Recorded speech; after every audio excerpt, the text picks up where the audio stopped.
We are aware of a press release and other comments that falsely state our deputy entered the wrong apartment and imply that they burst through the door into Mr. Fortson's residence. Those statements are inaccurate, as shown on the video that we are about to see. Y'all know I had to make a video about this. Ladies and gentlemen, the sheriff made a statement in a press conference clearly stating that there were some things that were put out there that were not correct. One is the cops didn't just barge through the door. Another thing is the cop did knock and announce twice. And this is the most crucial part of this entire case, is that the victim in this case, and I don't know if you call him a victim at the end of it, but the victim in this case, the person who lost his life, acknowledged that it was a sheriff's deputy before he opened the door with a gun in his hand. This video is brought to you by TatumStore.com. TatumStore.com, get the merch link in the description section. I guess that there's a movie called Fallout or something like that. My e-commerce manager is a beast at this, so he came up with this shirt. He said it would be good. It's a little distorted because of the green screen, so this is a nice, vibrant yellow color. But get you one on TatumStore.com. TatumStore.com, link is in the description section. Like and subscribe to the channel. Y'all already know what to do. Let's get into this. Ladies and gentlemen, I'm gonna methodically go through this video. In the beginning of the video, I told you there were things that the sheriff said that was misconceptions that are put out there. Anytime I see Benjamin Crump on a case, I have all kinds of questions. That man chases ambulance all around America. He can't wait to find a case with a black person in it so he can make some money. That's all it is. He don't care nothing about black people that get shot in the middle of the street. He don't care about civil rights of nobody else, no other black person, unless a black man getting shot by a white cop. That's it. That's the reason why Benjamin Crump on his private jet flying directly, I don't know if he fly private. He probably do all that money be siphoning. Anyway, regardless of that, that's no here nor there when it comes to justification or not. But Benjamin Crump is a fraud, in my opinion. Now, let's start with what the deputy said. We're going to watch the video, and then I'm going to tell you why I think that this could be a justified shooting, although it's not that clean. All right. Let's see what the sheriff said about some misunderstandings or miscommunication that has been bestowed on the people, like always. Roll the clip. We are aware of a press release and other comments that falsely state our deputy entered the wrong apartment and imply that they burst through the door into Mr. Fortson's residence. Those statements are inaccurate, as shown on the video that we are about to see. What we do know at this time is that the deputy did announce himself, not once, but twice. Mr. Fortson's comments indicate that he did acknowledge it was law enforcement at the door, and he arrived at the door with a firearm in his hand. The deputy knocked on the correct door. He did not cover the peephole or otherwise obscure its view in any way. Again, I don't share this information to pass judgment. We simply want to assure the community of what is known at this time. Perfect. That's exactly what police officers should do. That's exactly what we expect. And then we're going to watch the video real quick. So this right here is the actual video. And we're going to watch it in its entirety because it's necessary. This is from Police Activity. They always got the best stuff. So we're going to watch the video from start to finish. We're not going to watch the actual shooting, right? Everybody, you can put two and two together and see that homeboy finna take a couple shots to the chest. We're going to stop it. All that I'm saying is for educational purposes only. YouTube, please don't age restrict the video. We're not going to show any level of violence. None. Okay. All right. Roll the clip. Officer is arriving on scene of a call of a potential DB or disturbance.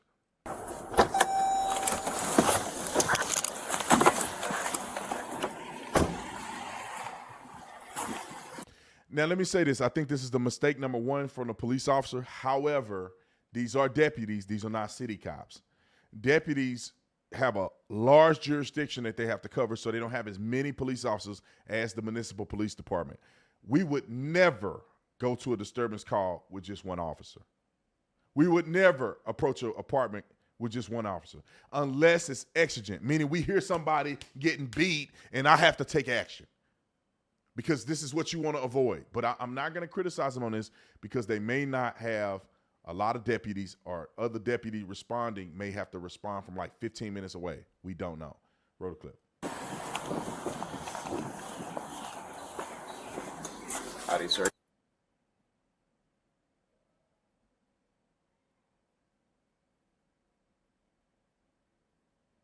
what's going on? Either one. I'm not sure. I just was told to let her know if you guys come by. Okay. So I'm going to give her a quick call and let you guys know. Let her know that So there was a fight going on or something? I was not present for that. Okay. So there's a lot of blurring out because they're redacting this. There's versions online that's not redacted, but I want to be safe and make sure things are redacted.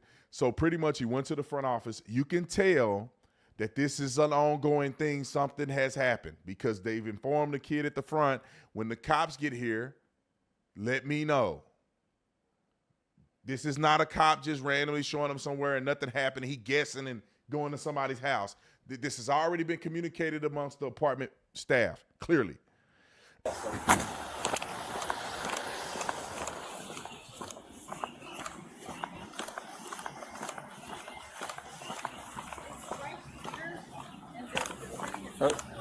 Are they fighting or something?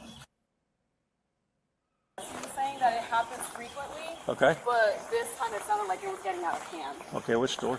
I don't know. This happens frequently, and people are saying that it happened frequently, and this time it sounds like it has gotten out of hand. So I'm not sure. 2 weeks ago, I was walking by their apartment, basically, on this side, and I was hearing someone yell, like, shut the up, like, you stupid B word and all this other stuff, and I heard a slap, like, right after it, but I wasn't sure where it came from, and I couldn't call, like, I didn't want to call the police, and, like, you know. Which room is it? 1401. 1401, okay. Okay, so this woman is saying that she walked by the apartment, she heard some yelling and screaming and F you and heard a slap. People are in the apartment complex are saying that this has happened multiple times.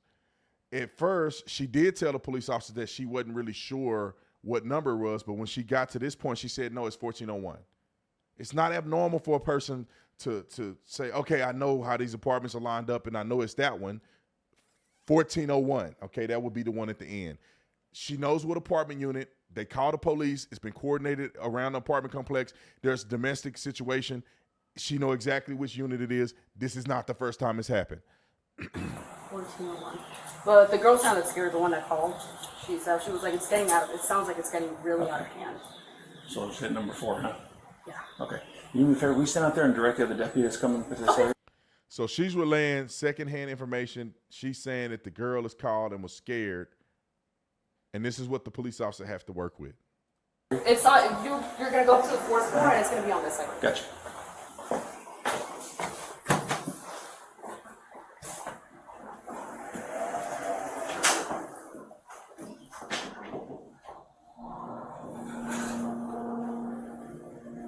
Notice that this man is finna go to this door by himself, which is ridiculous to me. You don't teach police officers to do this because there's no exigent circumstances. This is a third-party person telling this woman something she wasn't an eyewitness on. There's no indication that there's physical violence currently going on as we speak. Wait for your backup unit. Because if you get there and there's 5 or 6 people in the house, you screwed. If you get there and baby daddy don't want to go to jail today, you're now in a confrontation with two against one. We were taught this in the academy. Most police officers get killed in these domestic violence situations. She's telling him it's a domestic violence. He's going up there by himself. 2 things are happening here. He's not taking this seriously whatsoever, or they're not training officers properly to wait for your backup unit.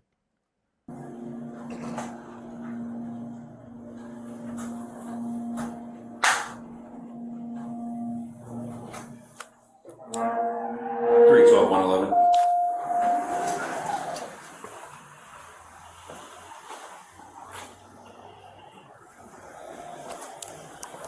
Three 12 111.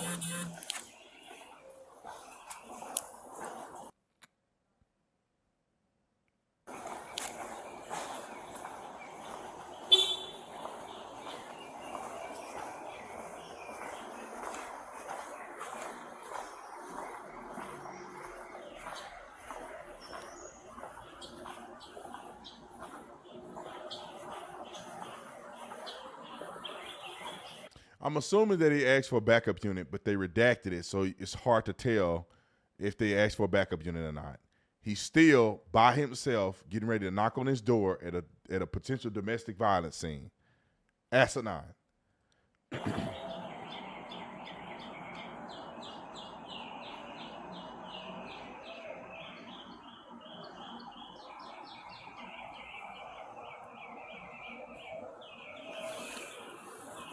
So there's a reason why he's waiting. We're trained to do this. You step off to the side, you listen first, because you may end up hearing the crime committing, right? You may hear somebody slapping, somebody screaming, because if they don't know you there, give it a little time, you may actually hear something. You may hear them arguing, you may hear somebody cussing somebody out, or you may hear them not as loud as they were, but whispering or talking low saying, you shouldn't have slapped me.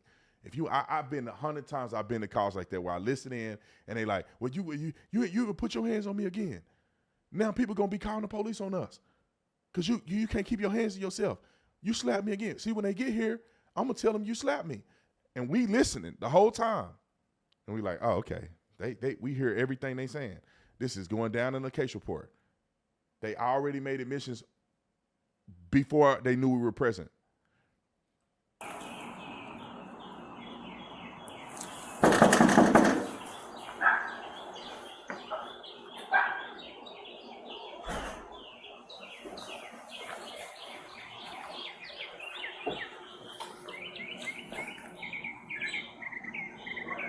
People may question, why did he knock on the door, step off to the side, step off to the other side?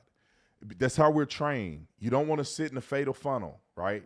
If he's off to the side like this, if guy pop out with a gun, he has an advantage. You don't want to stand right in front of the door. They open the door on you and it's over. You may get caught like that depending on the circumstance, but we're taught to kind of step off to the side. Okay.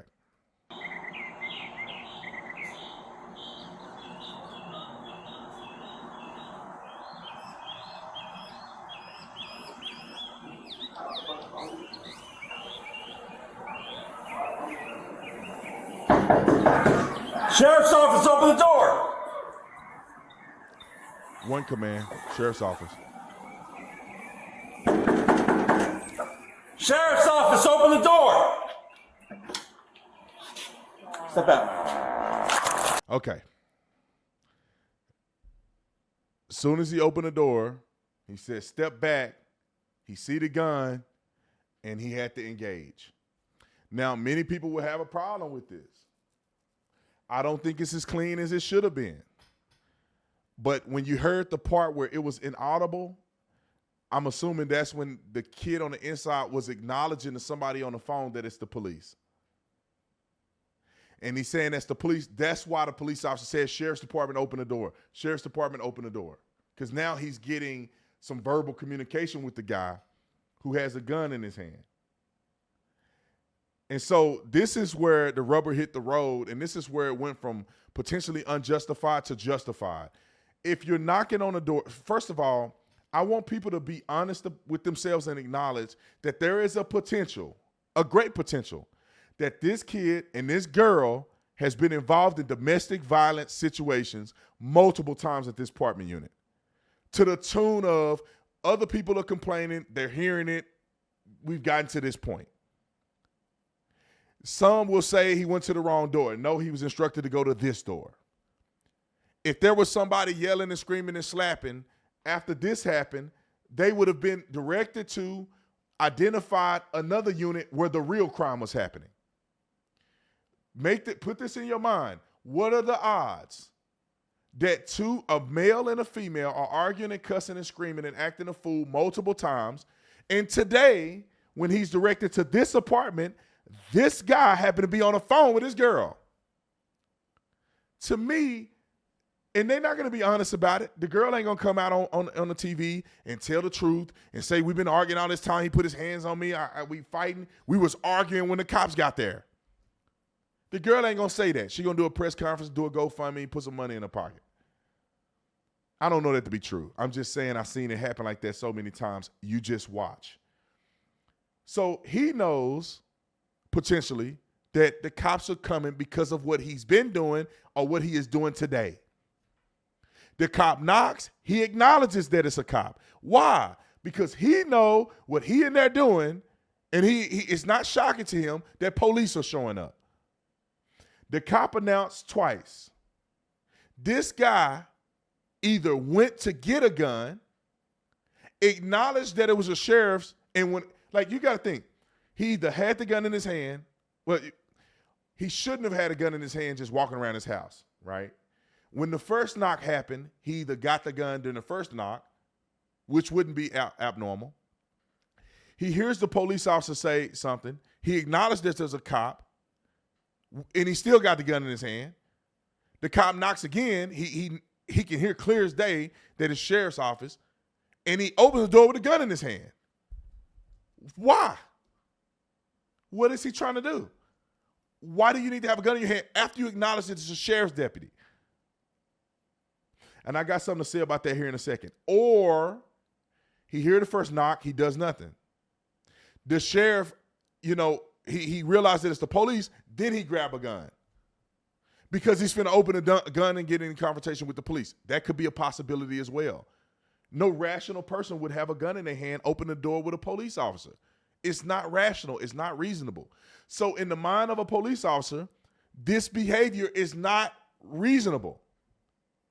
Why would a person acknowledge that you are there as a sheriff's deputy and then open the door with a gun in their hand? Those signs could lead a police officer to believe that this person is having ill intent. It's not normal to open the door after acknowledging that it's a sheriff's officer with a gun in your hand. And the police officer don't necessarily have to wait till he gets shot to believe that this person is a present threat. The police officer can put these things together instantaneously. Domestic violence. Most cops get killed in domestic violence incidents. Domestic violence. I'm by myself.